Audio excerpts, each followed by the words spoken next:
Hi, everybody. Welcome to C3 Films. Today we're doing another episode of It Wasn't That Good. My name is Cheryl, and this is. Chris. And today we're going to be talking about The Mandalorian Season 3, the whole season. And this is just a recap on, or not a recap, but a revisit now that we've watched the whole season. And, well, I feel like I'm missing something. Oh, spoilers. We're going to spoil it for you. So if you haven't seen it yet, that's okay. It doesn't matter. You probably don't need to see it. It wasn't that good. So, uh, Wow. I am just being real here, okay? I know, right, Chad?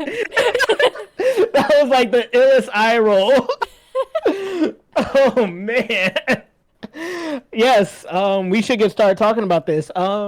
It's interesting, Cheryl, because didn't we, when we first talked about the first couple of episodes, didn't we kind of have a similar feeling of not really Yeah, enjoying it that I much? think so. It was kind of a mixed bag where, like, we didn't really like how it was starting, but then it got interesting once we saw the Hmm. mythosaur. But Right. and then it kind of just kind of went up and down from there for me. I don't know if you feel that same way, but like there were times where like like it's boring, and then gets really interesting and intriguing. Like, oh, we're gonna have the mythosaur involved, and then it becomes boring again. Then you have a random episode about random people in Coruscant that you can completely remove from the whole show, and the show would still make sense for whatever the show is trying to do, which I Yes. could get into right now, but We should. how do We're already. how do I unravel this? Yeah, I know. I think that that's a great place to start because I think it should be said that I liked that episode when I saw it because it reminded me of Andor. But I also was able to acknowledge that this episode feels weird at this point in The Mandalorian. But what I was thinking was at the time, this is going to be important. We're seeing this because it's going to come back at some point, and then that will make this episode make sense. So when I first saw it, I was like, we wouldn't be watching this if it wasn't important for like later on down the season, right? Right? So I was You like, would think, right? so You I was would like, think this is it's fun. important, right? And that episode can literally be taken out of the complete season, like outside the first like 15 minutes, which is actually about Bo-Katan and Din Djarin. Like all the rest of that stuff could be taken out. It doesn't matter. It doesn't come back up. You don't find out what happened to Pershing. They don't revisit the fact that his mind was flayed or anything else like that. There's no like it doesn't tie into the story with the Mandalorians. They never end up on Coruscant. It is literally something that even though I think the episode is well done, it is a waste of time and does nothing to progress the overall story. And that is kind of the theme of this season of The Mandalorian. It is a bunch of episodes that just feel like they don't know where they're going. Yes, yes. And like I think that was my biggest comment. But real quick, I was just about to throw a joke that that whole Coruscant episode is a preparation for a spin-off series. You know what? Probably. You know, Probably. I don't think I Wouldn't be would hate surprised. it. I just feel like it didn't belong in the middle of Mandalorian. Yeah. That's all. But yeah. Oh, it tied into Gideon's clone thing. Yeah, but they didn't need to spend a whole episode on getting to know this one guy. Like, Also, it tied into Gideon's clothing. I mean, it tied into Gideon's clothing for like what the 5 seconds that it was in the last episode exactly. Like it before was. it destroyed and killed all the clones, and it didn't even do anything. Like I don't know. What's up? By the way, what's up, Kane? But like literally, it was like almost an hour-long episode that tied into 5 minutes of story development that then was immediately taken care of, and we didn't even see anything. So like, and maybe that's one of those things where maybe in season four that'll come back up. Maybe not. The way they made it look was like all the clones were destroyed and and Gideon is dead unless he himself was a clone, which we'll have to see. But yeah. I mean, all I'm saying is like it could have been an email. I don't want to talk to you anymore. Get out. I I feel like Kane wasn't here for when I was showing the picture of the timeline. Yeah, no, he probably missed it. But I mean, Kane knows how we all feel about the sequel trilogy. Kane feels the same Yeah. way. And for those of you who didn't see the timeline that I'm referring to, I scribbled out the sequel trilogies because they don't need to exist. No. Yes. And we So won't get into that right now because we kind of already did. Check out our Force Awakens episode where we tear that apart. But anyways, I think Chrissy missed what I said. Just to re-say it again. It could have been an email. So oh. yeah, there, there we go. I got the reaction I wanted. So now I'm gonna move on.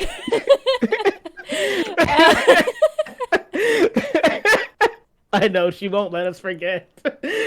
Oh man. So yeah, so no, and then that's like one of those things where it kind of repeats where you have these episodes because like the Mandalorian has always been episodic, but there's always been something that's kind of like a through line that's tying it together or making it feel like some type of loosely tied story, like and things that are interesting. yeah, like there's always an arc, and that's the same thing for like every movie. It's like basic movie formula or like storytelling formula is like you have like something that goes wrong and then essentially the characters try to fix it, or something along the lines, and then you have these subplots in between. That's like it's a very basic formula that like sometimes we call it cookie cutter and stuff like that, but if you're gonna break that rule or like break that apart, you really got to know what you're doing. And I feel like, not that I don't think that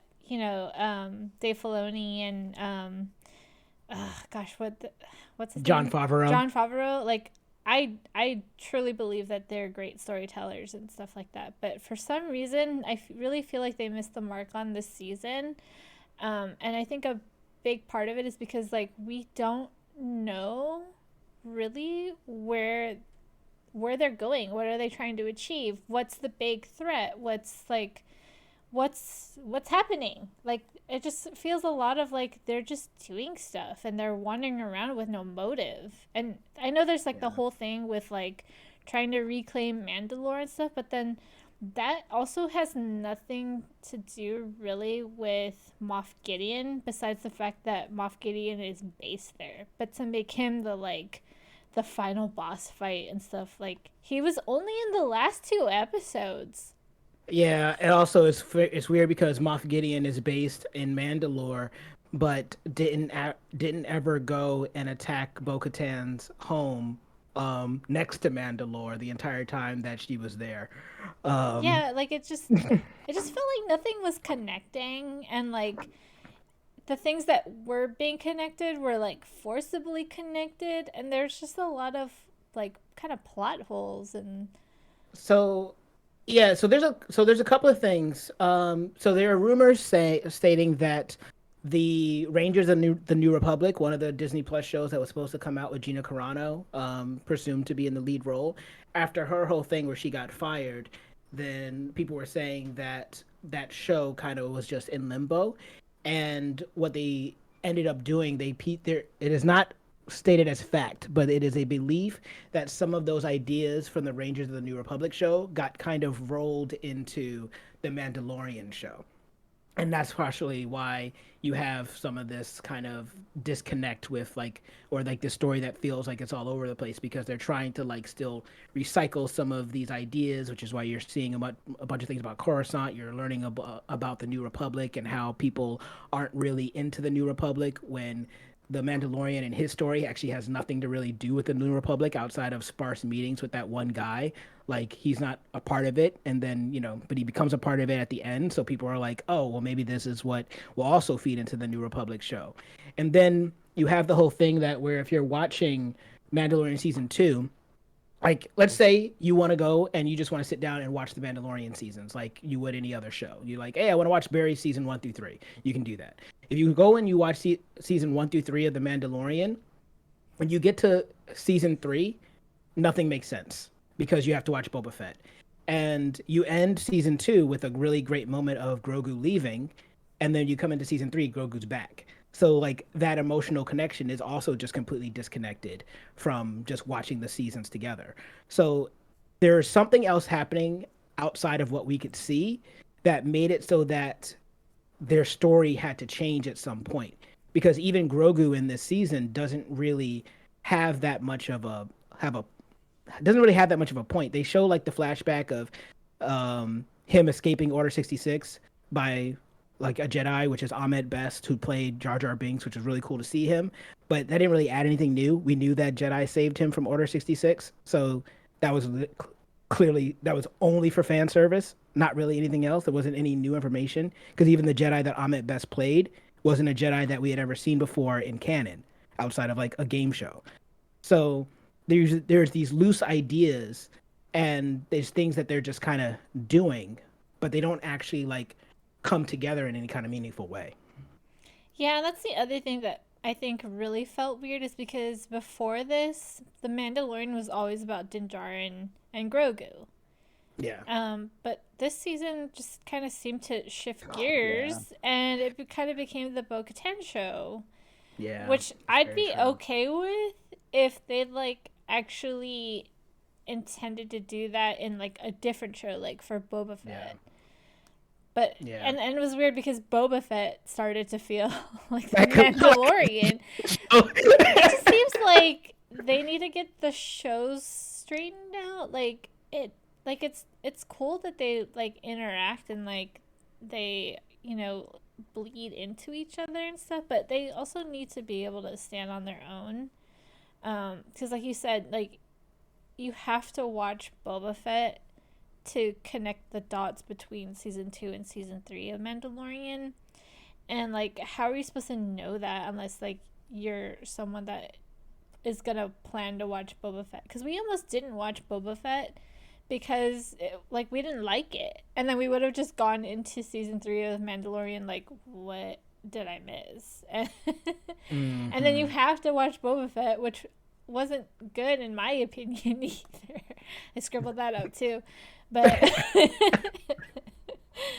I won't get into that. But you can watch our Boba Fett episode. Um, but like, I I don't know. I almost feel like Boba Fett should have just been season 3 of Mandalorian. There were so that was so it's funny that you say that, because there's a lot of arguments or discussions online where people are saying that it those episodes from Boba Fett would have been better served in the Mandalorian, like Mm-hmm. those episodes where the Mandalorian shows up, because that's where that's because that's where it's not even about Boba Fett anyway. So you might as well put Exactly. that in the Mandalorian, and then you have like a connection to still like Grogu and Luke, which we got to see, and you have Din Djarin going on his adventure and going for his reclamation of his creed and everything else like that. So yeah, I agree. That would have been like a much better place for like I think it's that, well, like there's like 2.5 episodes, or whatever, or 1.5, however you count it. But point is, yes, I agree. It would have been better served in the Mandalorian itself. Um, But the other because thing that yeah. I was just gonna Mhm. add, like they were, I mean, Din Djarin and Boba Fett were pretty involved in the Boba Fett show, so I could see how like it would make sense for it to be like separated. But because they're so involved, it just seems like it should have just been like season 3, but then a little bit more transitioned in to be a little focused on Boba Fett, and then reintegrate Din Djarin. Because remember, Boba Fett's also kind of a Mandalorian because, I mean, he's a bounty hunter and he's not really from Mandalore, but. Yeah, but his I, father was a foundling, and which is the same thing as Din Djarin. and essentially like the whole reason why we have all this Mandalorian culture is because of the original character of Boba Fett. Like all of this comes from Boba Fett. So it That's would true. make complete sense for him to have a place in the Mandalorian. That's true. And I also thought that it was a little odd that Boba Fett didn't show up in The Mandalorian for this season, because it feels weird that Din Djarin wouldn't ask Boba Fett for help when it comes to retaking Mandalore. It's like, yes, even if he thinks that Boba Fett isn't a true Mandalorian, the fact is that Boba's helped him. He's helped Boba. He probably realistically wouldn't have any problem saying, "Hey, dude, we're about to retake our home planet, the planet that your father has a connection to. Will you help us?" And Boba, of course, is gonna be like, "Yeah, let's go kill some people." So, you know, but going to what you said about it becomes kind of the Bo-Katan show. It really does. Like Din Djarin kind of becomes an extra. He kind of becomes a side character in his own show, and I like Bo-Katan. Like I've been following Bo-Katan since the Clone Wars, and I like her story. And the story that happens in this show is the story that should happen for her, as far as like her story. Her story in this show is the logical progression for her story from those other shows. And even down to like the dark saber being destroyed, that's a great moment because of the fact that that dark saber has so much history for Mandalore and that's tied through all these other shows, and it's caused nothing but problems for Mandalore. So the destruction of it is kind of like freeing the Mandalorians from this from from this like religious dogmatic way of thinking or loyalty to an object, which is going to tie into like the Din Djarin in a second. But so I like that story for her, but it wasn't balanced with Din Djarin's role in this show. It's almost one of those things where it might have been better if that stuff was saved for a spin-off Bo-Katan show. Um, but yeah, because Din Djarin and Grogu are kind of just they're kind of just extras as far as this like season goes.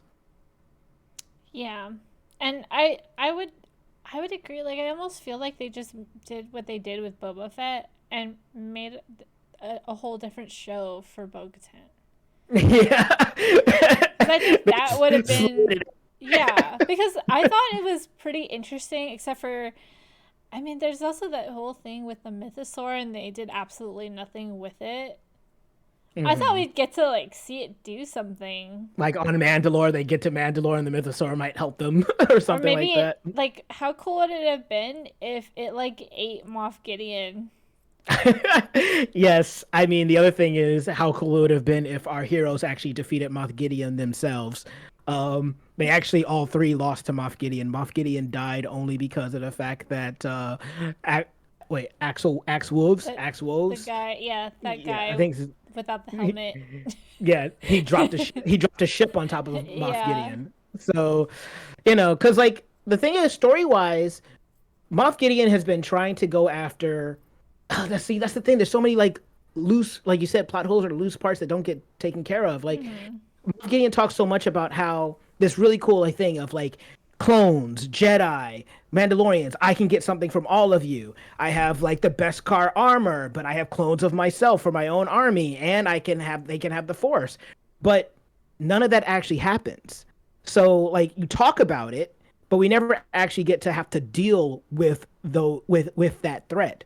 So since season one, he's been going after Grogu, so like presumably so that he can learn how to use the Force or have the Force be given to people that normally wouldn't have access to it. And then yeah, so like, but that never really gets that never really sees a fruition, right? But he's been a thorn in the side of Grogu and Din Djarin since season one. He's actually betrayed Bo Katan and has caused like the deaths of many of her people. So she also has stake in seeing him dead. Also, how cool would it have been to actually see you want to talk about story stuff? It would have been cool to see a flashback episode of like that stuff that actually happened between Moff Gideon and Bo Katan as opposed to her just talking about it. Hmm. Yeah, like in Um, place of that Coruscant episode, maybe that would have so been more supportive of him, with the whole Snoke stuff. yeah, right. So I mean, he just so they all had stakes in defeating him. So it's a little weird when you get to the final season and they actually aren't the ones that defeat him. Right. So I have a feeling because we didn't see Moff Gideon die, actually, we just saw him disappear in flames. I bet he's gonna come back because, like, maybe he's gonna be more like Darth Vader, all crispy and stuff in a robo suit. And Extra crispy. then he gets eaten by the mythosaur Oh my in the god. middle of a villain speech, a villain monologue, which I laughed at because he totally had one. And Yes, he did. And also, the sad thing about Moff Gideon in this season is that he's actually less interesting than he has been in other seasons because he is kind of like a super villain, like mustache twirling villain in this season. Whereas in the other seasons, he seems sophisticated and scary, and like there's something like he's really got like huge aspirations and like machinations in the works and stuff like that. Um, and then he by the time he got to here is just like, yes, I am villain, I will kill you myself and all this other stuff. I was So behind this the whole time. Behind what? Being here, that like just being here, and you didn't know that I was gonna be here, and I didn't know you were coming, but because I am here, I got you. exactly. So yeah, it's really unfortunate because I do think like the last two episodes are exciting to watch. Like I think it's really cool when you see all the Mandalorians in their jetpacks like flying and having aerial battles. I think it's really cool when you see Bo-Katan like pull out the dark saber and like point it forward as they like charge in. And like there's some really cool visuals. Like the show still looks good. Like absolutely. The show looks better than Obi-Wan by like an easy stretch. So it's just too bad that it didn't come with um a more consistent narrative. And we can talk about like, we got in the chat they're talking about Lizzo. We can talk about that episode too, where they brought in Lizzo, Jack Black, and Doc Brown. And it's like, okay, we have these cameos, which you can have cameos in Star Wars. Like Bill Burr was in season 1 and 2, but what they did with Bill Burr was way more interesting than they did with Lizzo and Jack Black because Bill Burr is a part of one of like the best episodes of The Mandalorian where you get to really understand how a foot soldier in the Empire what they had to go through. And he has a great moment when he sees his like superior officer and is remembering everything that he had to do, and he can't deal with it. He takes it out on his superior officer. He kills him right there, even though it like risks the mission. So it's a great that's a great like episode that features like a celebrity appearance. But Jack Black is just Jack Black. I don't know much about Lizzo, so I'll admit that. But Jack Black is just Jack Black. Yeah, but I also feel like it was a waste of talent. It was a waste of, having Jack Black even there because like we know that Jack Jack Black. Black can act, and he Hmm. had like barely any screen time, and they made him be the same old character that he usually Always is, which is is. like himself. But like we've seen him in things like I really like him. Like after I watched him in King Kong, I like completely Mm, saw him differently as an actor. mm, okay. So like I just can't believe that they used him for that. And he Yeah. had like what 2 lines or something like He that. It was mainly Lizzo that had lines. He had a little bit Yeah. more, but yeah, he didn't have that. He wasn't allowed to do much, And by yeah, for and sure. and they also didn't give them like very much to do either. And the whole it was almost like forced. Like let's just make an episode so we could have these cameos, but it not That's what it felt contribute to the like. story at all. And what I think was like it was cool because I was excited to see an episode where there's like a lot of aliens for once instead of Yeah, humanoids, but then they did nothing with they did them. nothing with it. And you know how you were talking about how you can take out that episode on Coruscant and remove it from the show, and the show doesn't suffer. You can take out the first like what 20 minutes of that episode, and Mm-hmm. that doesn't matter because it's literally just a side quest. It's like a game. It's a side quest that you do before you can get to the main quest. You show up and you're like, I want to go over there. Well, you can't go over there until you do this thing for me over here. Well, what's this thing over here? Is it related to the thing over there? Not really, but just do this thing just so we could show you, so you could see like battle droids and stuff from the clone era of Star Wars. So we could just show you that stuff exists, which is cool, but it doesn't mean anything.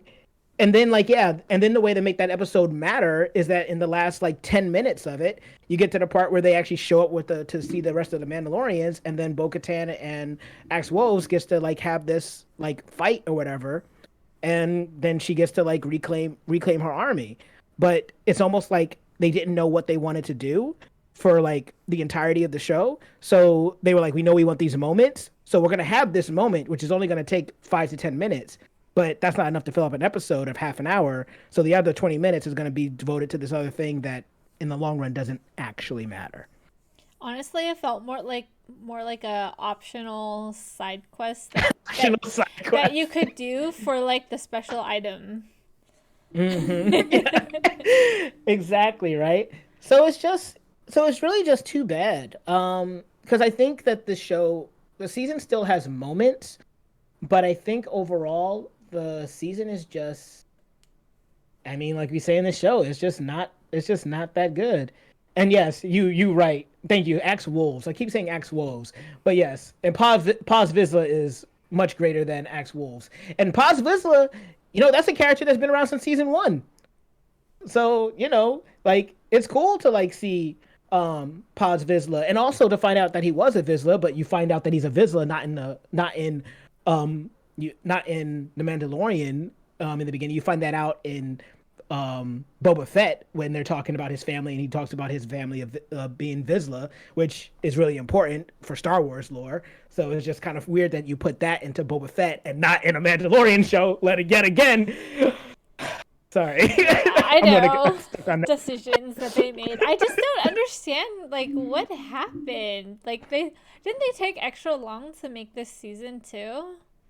I'm not I sure. think that it came like because I actually thought it was season four. Actually, I was Because you saw Boba Fett. I know I was like because before doing the show tonight, I wanted to like refresh my memory. So I was searching recap Mandalorian season four, and I was like, why didn't I find anything? No one made a recap yet, and then I realized that it was um, season it's season three. three.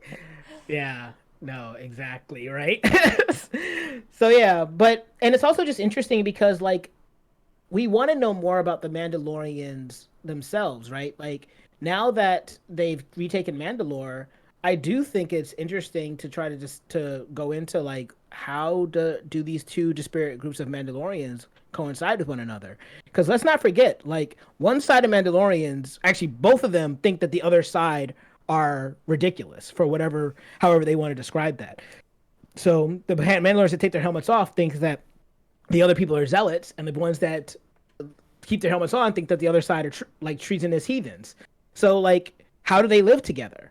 And do they just decide that hey, let bygones be bygones, and that's how we do? Like, I want to see that decision be made. Like, we're left to kind of assume that could be what happens, but we don't actually know. These people have gone to war again. They've gone to war in the past, which is why like part of the reason their planet got like messed up.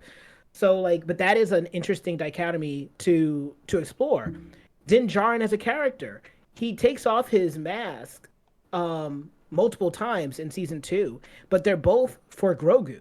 He takes off his mask at the one time in that same episode with Bill Burr to show his face so that he can get the map to see where Grogu is being held, and then he takes it off once again to show his face to Grogu so that Grogu can see him once more before he leaves. So it almost kind of feels like a backpedal to have him then so fervently want to like put that mask back on again when he's already kind of shown that he is willing to sacrifice this thing that he like really values for his kid, because that's what he is. He is making a sacrifice for his kid. So it's just very odd for him as a character to kind of like backpedal in that way. And then we didn't get to see his face at all in this season, which whatever. But at the same time, like I said, when it comes to him and his kid, it's almost like the the the the arc for him was almost seen to be my relationship with my kid is more important than this creed.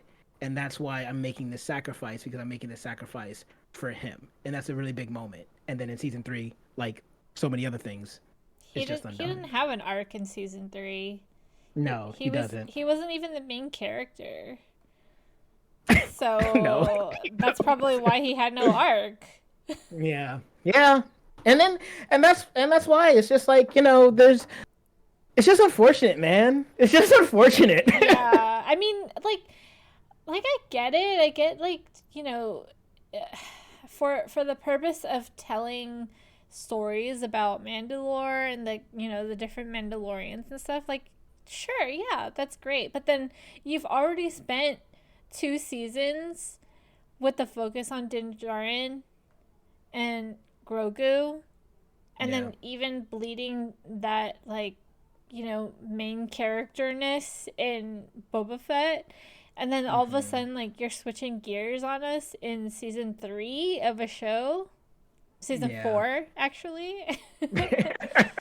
I just really feel like it would have been like we it would have been better off if maybe if it was just repackaged and say like, yeah, the Mandalorian ended at season 2. That was the end of the Mandalorian, and now we're starting a new show called the I don't know, the Mandalorians. Mandalorians. Yeah, the Yeah. Adventures of Bo-Katan.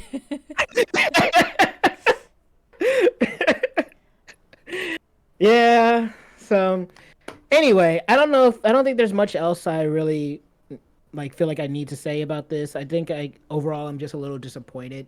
Um there's a lot of excitement going into this season for me, and this season just unfortunately it felt a little just Flat. disconnected Yeah. and flat. Yeah. And I know Dave Filoni and John Favreau are good at what they do. But it seems like maybe yeah, maybe there's other things at play here that came into play from Kathleen Kennedy or from Disney in general that affected this season. But yeah, I think I really agree. We're on the same page. It just really wasn't that good. Yeah. Unfortunate. So, do you have anything else you want to add before we get out of here? No, I think that was it for me. Oh, All the right, the guys. pirates. So, The pirates never came. oh Like, my God, the what is pirates. up We're with at that? 2 minutes. We're gonna talk about the pirates real quick. Just say what you want to say. Really. Like I forget it. Like I forgot about them because I thought they were gonna be the main villains, but they weren't. It was Moff Gideon. Like just there was just so much confusion. Like make up your mind what you want this show to be about. Yeah, because they were supposed like pirates were like used by Moff Gideon or something, but once again, it's like such a stretched thread, and it only matters for like one episode, like one on ones. It's not something that Mm-hmm. is like a through line. But I all right, got it. anyway, It's an anthology.